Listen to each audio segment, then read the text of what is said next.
Hi, my name is Sarah Root, and today I'm going to be discussing and providing information on People First language. So 61 million Americans have some sort of a disability.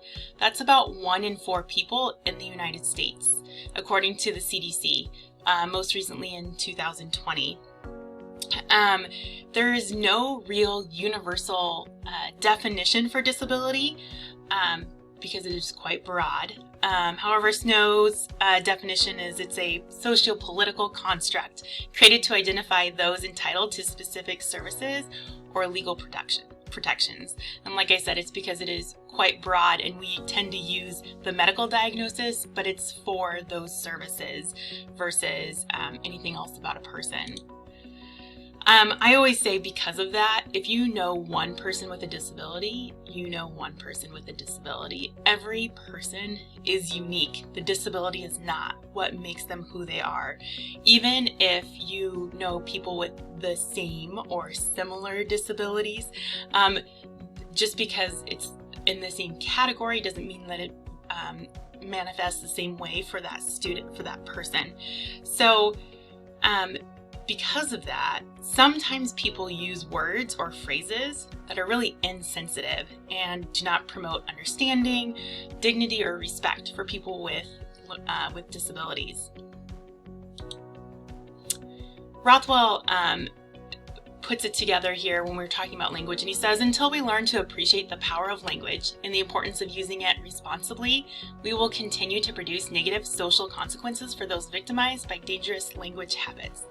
And ultimately what he's saying is that our words matter. What we say matters. Our words have meaning because they create attitudes. They drive social policies and laws.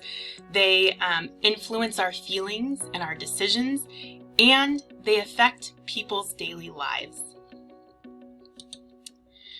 So what I recommend, or what has been recommended, is using people first language.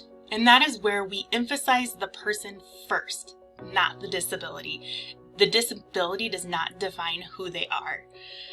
So for example, instead of saying disabled person, you would say people with disabilities or a person with a disability. Instead of saying she is wheelchair bound, you would say she uses a wheelchair. Or, and this one is the one I hear more often, he is autistic. Instead of saying that, we're going to say he has autism. And here's one that I think always kind of blows people's minds because we use it so much. But instead of saying handicapped parking, we say accessible parking. It's about the accessibility that people can access it, that need it. So here's some examples of how I have heard this misused, right? So the one in the middle actually did not happen at Shawnee Mission North. This happened in my very first year of teaching in special ed. I was walking down the hallway and I heard a teacher, they had pulled a student out and they were angry with the student and they said, "You are retarded."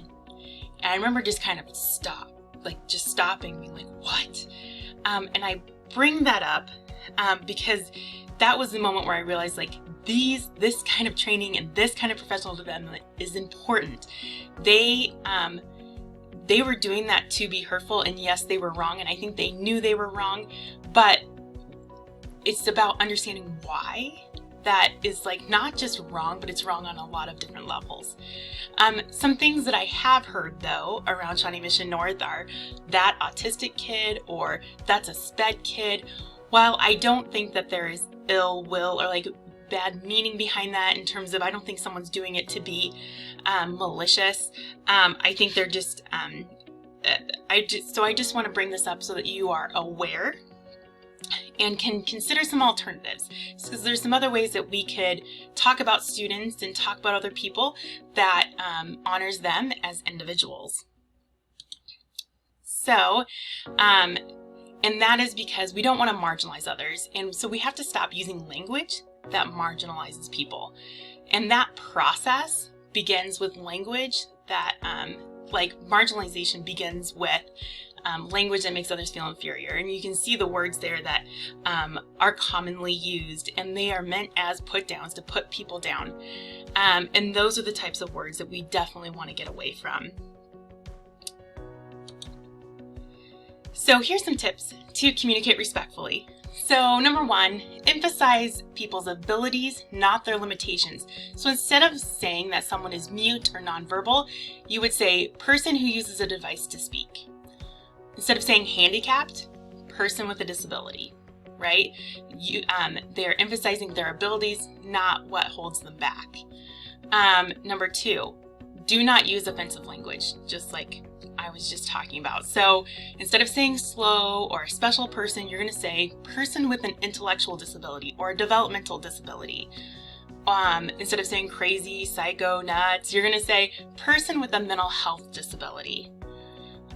Number three, emphasize the need for accessibility, not the disability. So how are we going to meet those needs, right? So instead of saying it's a handicapped bathroom or a handicapped stall, it's an accessible bathroom, an accessible stall.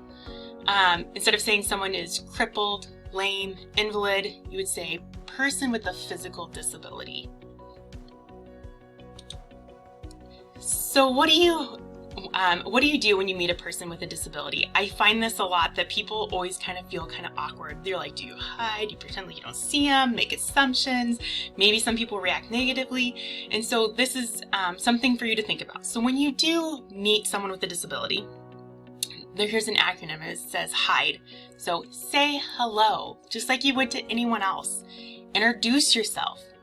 Don't panic, and end that awkward silence, right? Just treat them like you treat anybody else. And I see that a lot, like, especially in the grocery store, like people are kind of like, oh, I don't know what to do. Say hello, start there. So be natural, but aware. Maybe if you start talking about them, instead of making an assumption about them, ask them, what are your interests and goals? What is it that you want to do? Just because they have a disability doesn't mean that they don't have potential and can learn and be very successful. And then the last one, make eye contact. Smile, be welcoming and open. I know that with our masks on now, we can't necessarily see the smiles, but I think they can kind of see it in our eyes. Be open, right? Just because they have a disability, we're all different, right? It doesn't make them any different from anybody else. So just to give you an example of using people first language, this is actually my daughter, Abby. And Abby is 8 years old and in the 3rd grade. She's incredibly creative.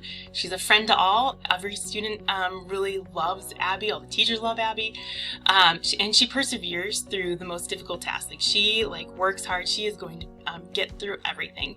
She loves math and is constantly asking everyone to try to trick her, try to give her the most difficult multiplication problems so that she can solve them. She loves doing that, and she also actually has the best cursive writing in her class, which is exciting, and she loves that.